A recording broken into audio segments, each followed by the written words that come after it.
Le président du Cameroun, lui, doit faire face à une polémique alors que la France vient de verser plus de 500 millions d'euros d'aide à son pays. Paul Biya a passé cet été des vacances à La Baule. À la clé, une facture de plusieurs centaines de milliers d'euros. Une aubaine pour les professionnels du tourisme locaux. Pas sûr que les citoyens camerounais soient du même avis. Macalister, Rodolphe Augier. C'est un hôte de marque que le maire accueille à bras ouverts ce jour-là à la station balnéaire de La Baule. Et heureux de vous recevoir à La Baule encore pour la troisième fois. Vraiment, c'est un grand... Paul Biya, le président du Cameroun, vient recevoir la médaille de la ville. Hélas, nous ne pourrons pas immortaliser cet événement. Seuls quelques journalistes locaux, triés sur le volet, ont le droit d'entrer. C'est-à-dire que vous avez des consignes exprès pour ne pas me faire entrer, c'est ça l'idée? Sans commentaire.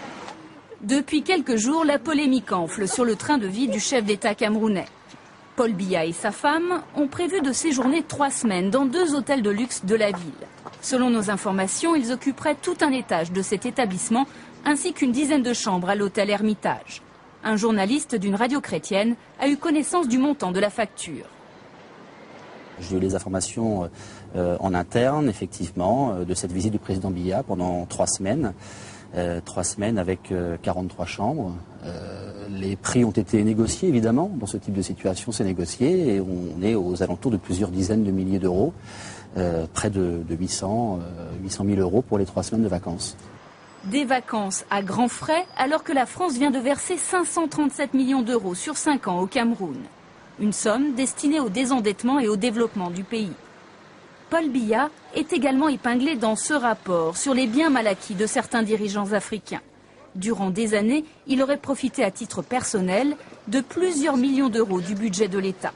Le maire de La Baule, lui, préfère ne pas se poser de questions. Vous êtes au courant de l'enquête sur les biens mal acquis concernant le Cameroun? Non. Vous l'avez lu? Non. Vous en avez parlé avec M. Biya? Non. Non plus.